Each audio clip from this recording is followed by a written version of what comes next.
Side साथी Rodham गोटे युवती को पाई सी होती भद्रक जिला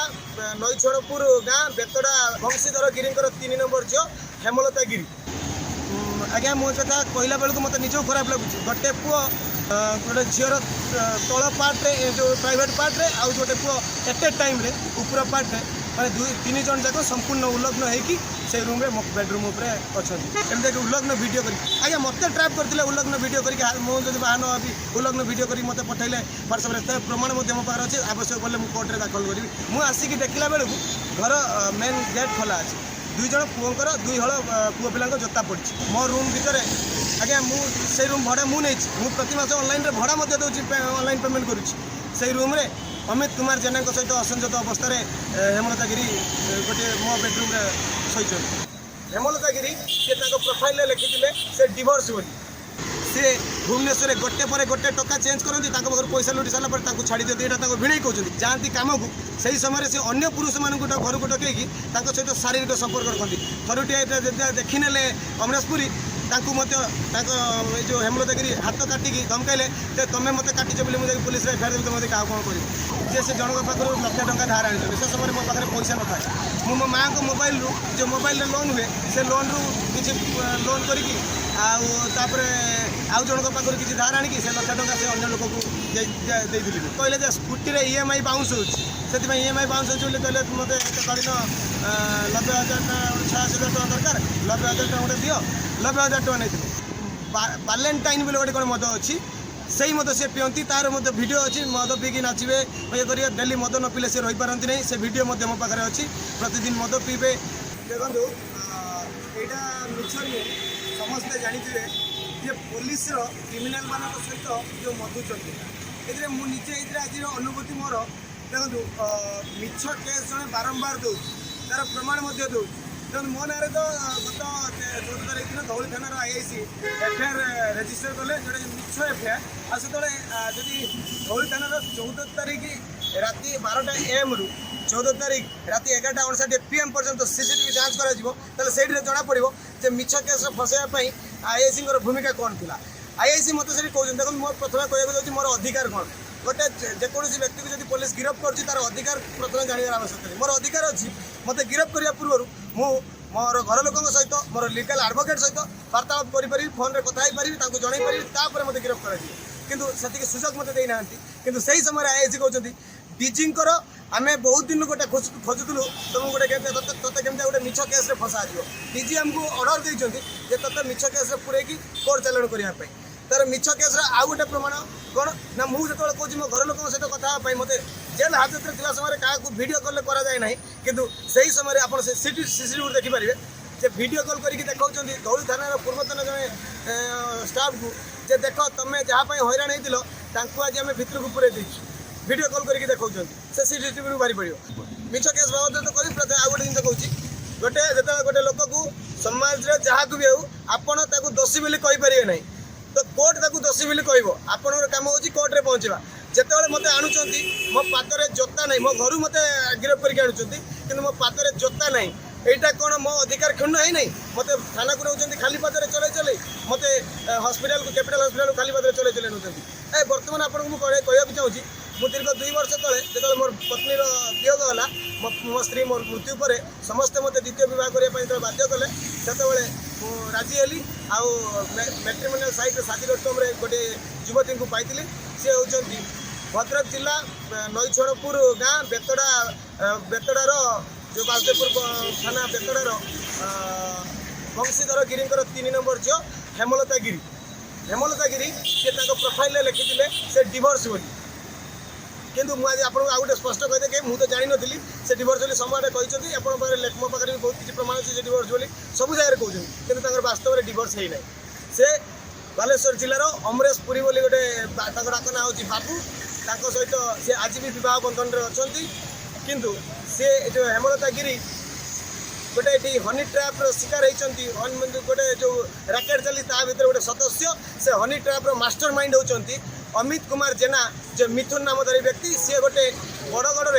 ବରଗଡ଼ରେ ମୋବାଇଲ ଦୋକାନ କରିଛନ୍ତି। ଆଉ ଯେ ହନି ଟ୍ରାଇବ୍ ଦ୍ୱାରା ଯେଉଁ ପଇସା ଲୁଟାଯାଏ ତାକୁ ତ ନିଅନ୍ତି, ତାକୁ ନେଇକି ନିଜେ ବହୁତ ଜାଗାରେ ଇନଭେଷ୍ଟ କରିଛନ୍ତି, ଜମି କିଣା ଇଏରେ ସବୁଆଡ଼େ ବି ଇନଭେଷ୍ଟ କରିଛନ୍ତି। ସେ ଗଞ୍ଜେଇ ବି ବେପାର କରନ୍ତି, ଡ୍ରଗ୍ସ ବେପାର କରନ୍ତି। ଆଉ ସେଥିପାଇଁ ଫୋନ୍ ମଧ୍ୟ ଆସିଲା, ତା ରେକର୍ଡ଼ିଂ ମଧ୍ୟ ମୁଁ ଦେବି, ଯେଉଁଟାକି ସେ ନିଜେ ମହିଳା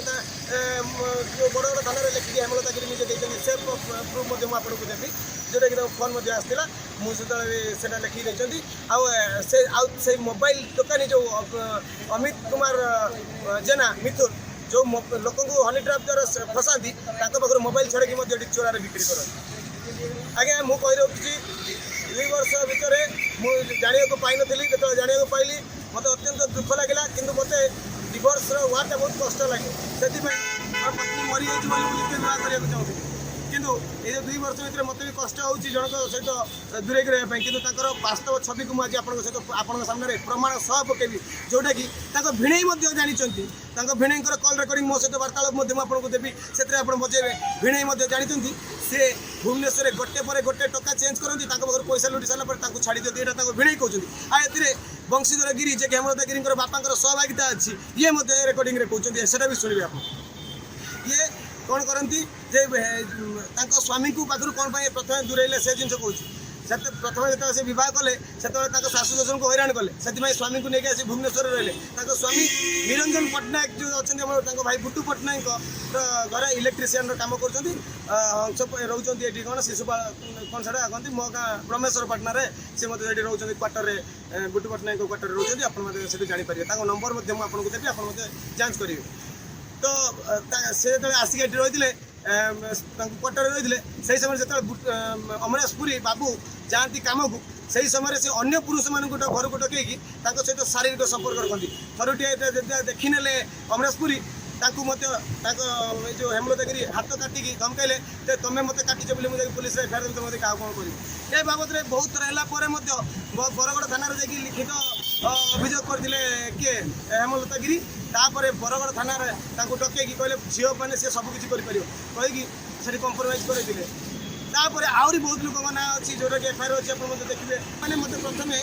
ଇମୋସନାଲି ବ୍ଲାକମେଲିଂ କଲେ, ଯେହେତୁ ମୋ ଘରକୁ ଗଲେ 2 ପରିବାର ସ୍ୱୀକୃତିରେ ଆମର ବିବାହ ବନ୍ଧନ କଥା ଉଠିଥିଲା। ସେଠି ଆମେ ସାଥିରେ ମଧ୍ୟ ରହୁଥିଲୁ। ସେ ପ୍ରଥମେ ମୋତେ କହିଲେ ଯେ ସେ ଜଣଙ୍କ ପାଖରୁ ଲକ୍ଷେ ଟଙ୍କା ଧାର ଆଣିଛନ୍ତି। ସେ ସମୟରେ ମୋ ପାଖରେ ପଇସା ନଥାଏ। ମୁଁ ମୋ ମାଆଙ୍କ ମୋବାଇଲରୁ, ଯେଉଁ ମୋବାଇଲରେ ଲୋନ୍ ହୁଏ, ସେ ଲୋନ୍ରୁ କିଛି ଲୋନ୍ କରିକି ଆଉ ତାପରେ ଆଉ ଜଣଙ୍କ ପାଖରୁ କିଛି ଧାର ଆଣିକି ସେ ଲକ୍ଷେ ଟଙ୍କା ସେ ଅନ୍ୟ ଲୋକକୁ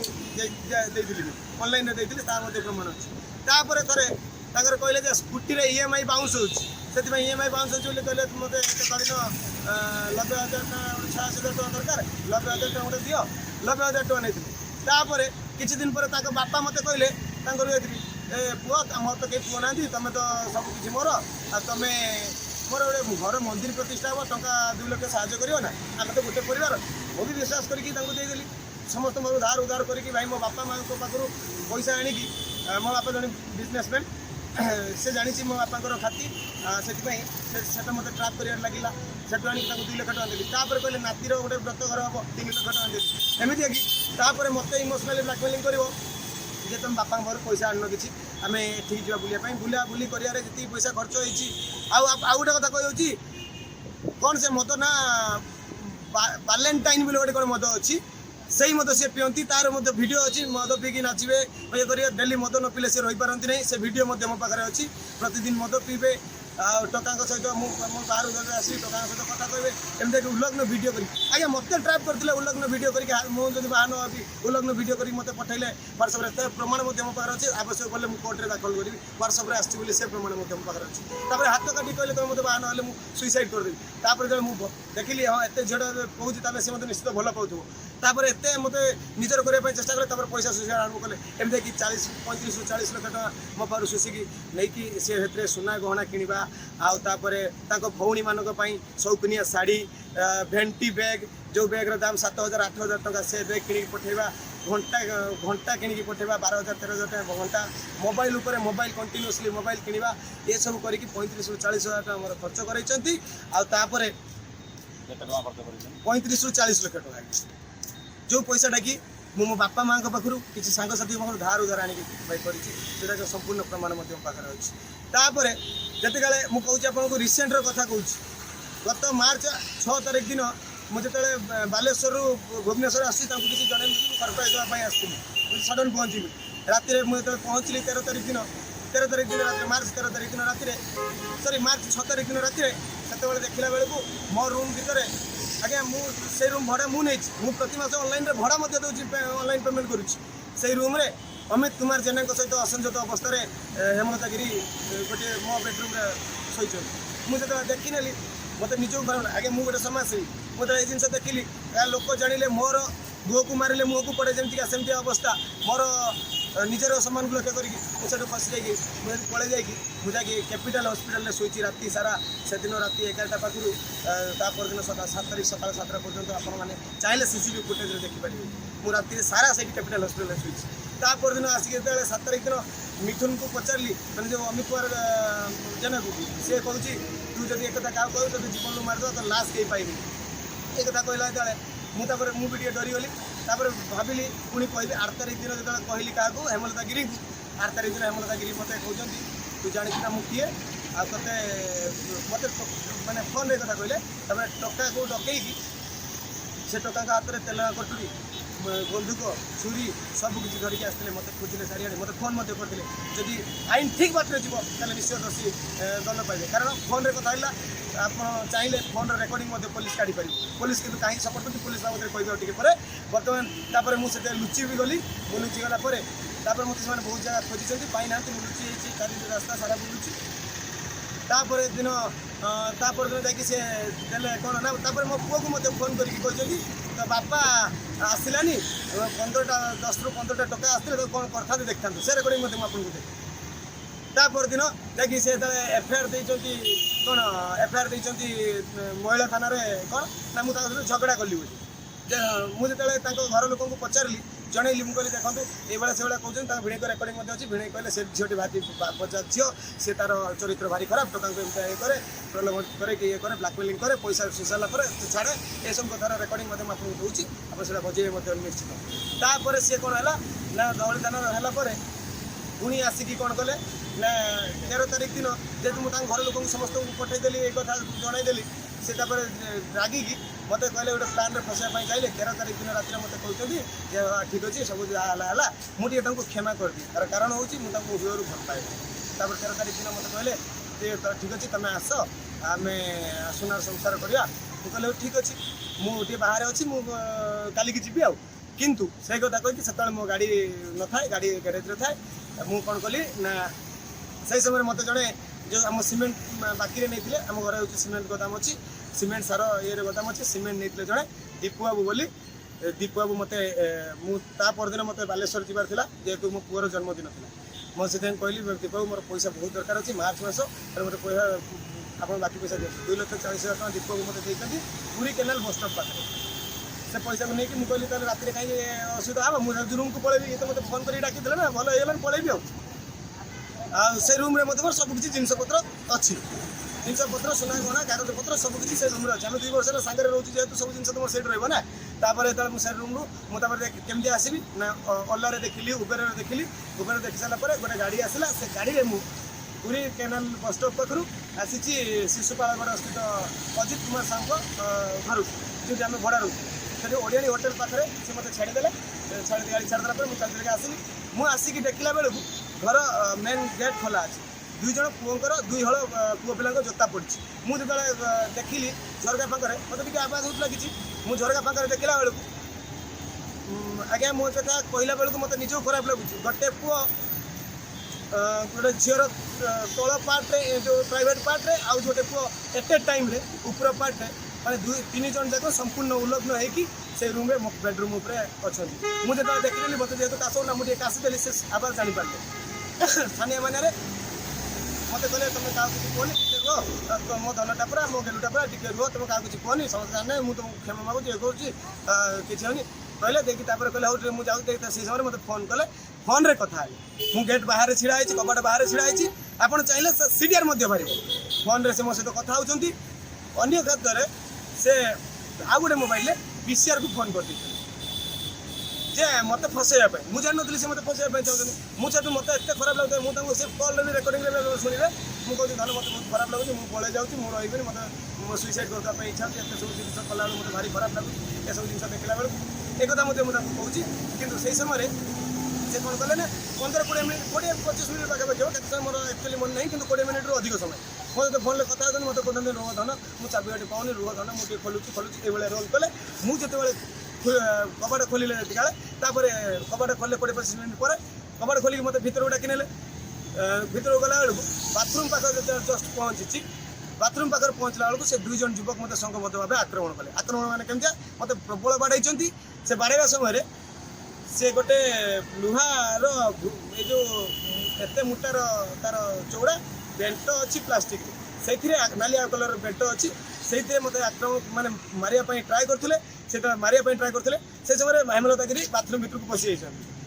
बाथरूम भर जाकि लक कर जो पशि जाकि मत मारिया आक्रमण कले मुझे कबाटपुर डेरी कबाटपुर डेरला बेलू कबाटर लक मत भांगी आज चाहिए भी आपने तदंत करेंगे कबाटर लक भांगला मुझे तले पड़गली तले पड़गला समय गाड़ी 2टा आसिक एट टाइम पहुँचला दौली थाना आउ बरगड़ थाना पीसीआर आसिक 2टा पहुँचा बेले ये छानिया मन कौन कले ना मत मुझे सुना हारटा गोटे पिंधि सेटा को झांपिकी नहीं छिंडेकी आप देखिपे जगह देखिपे ये छिड़ी जाइए आ मुझे मुदी पिंधि गोटे ये जगह सुना मुदी ये छाड़ी ये देखिए ये आप देखिपे तापर से पीसीआर मुझे कहली सार मत बाड़े मुझे एफआईआर देवी मो रूम पशुच्च पीसीआर न शुणी मत जोता पिंधा देना मोर अधिकार को क्षीण कर जोता न पिंधि खाली पादरे नहीं आसुँच मुझे सर मो मोबाइल नहीं सर आणतु से छिड़ा से जेहतु कौन झांपी नहीं कि आउ गोटे गोटे कबाट अच्छी से कबाट बाटे बाहर पलि पीसीआर पाखे छिड़ा गया पछवाटे गोटे कबाट होपटे आउ गोटे कबाट होती सेपटे मैंने एल एंगल कबाट पंजा को मुझे कहूँ पीसीआर सहित मो मोबाइल पाखु आने ना मो जिनपतर किसी भी आने ना मत नहीं धौली थाना पहुँचले धौली थाना पहुँचला बेलू से 2 युवक आउ हेमलता गिरी 3 जन जाक जा धौली थाना पहुँचले डाक गले से पहुँचला बेलू आप सीसीटीवी फुटेज धौली थाना देखिपारे धौली थाना पहुँचला बेलू हाथ में बेंडेड ना कि कौन जो रक्त बहु ना कि पुलिस कहीकि एफआईआर दिया कराइले कहीं पुलिस चाहूले मत मिछ केस फसाइवाई कारण मुझे डीजी को गोटे केस खोला चैलेंज करी जोटा कि न्यूज भाइराल होता से दौड़ी थाना से पुलिस कौन कले ना कहीकि मिछ केस लेखा कराइले कौन ना मुझे हाथ को काटी देती हाथ आगे आगुरी बहुत थर कटाई जदि जड़े हाथ काट क्या मारे उद्देश्य एमती सेमती मारे जोड़ी पारे से भेट आज्ञा हेमलता गिरी हाथ कौन है स्पष्ट कहूँ आउ किसी फटो दूसरी तो गोटे पुराना फटो एमतीका 5टा सीधा सीधा धीरे धीरे दाग पड़ी जोटा कि गोटे ब्लेड से निजे काटी जोटा कि स्टिच पड़ो आगे जड़े मारणात्मक आक्रमण कर कौन नर्माल काट जोटा कि बैंडेड्रे भल हम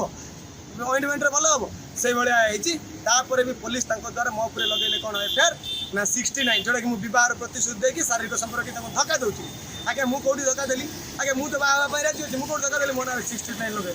आज्ञा मुझे पेपर पढ़ी मुझे देखी नहीं एफआईआर कौन लिखाई पेपर लिखाई आज पुलिस समस्त कोर्टे फरवर्ड करी कोर्ट फरवर्ड करी कोर्टर समय नष्ट करूनी अଯଥା सरकार पांठि जो अर्थ खर्च होता नष्ट करूनी ये बाबद कौन डीसीपी डीजी मुख्यमंत्री ए बाबद कौन ध्यान दौना ये मिछ केस लगे कौन पुलिस को हाथ खोला छड़ा जाइए कौन पुलिस वर्दी में गुंडागिरी करने छड़ा जाइए आज्ञा मानव अधिकार कमिशन पाखे मुझे आज रिपोर्ट देकी आसी मो प्रति अवहेला बाबद आज्ञा ये केबे तदंत हम केबे कोर्टर मान्यवर कोर्टर ऑर्डर को समस्ते मानवे आम पुलिस सरकारी पोशाक बाबू मैंने मानवे आ संविधान नियम को पालन करे ये अपेक्षा केवल रहा।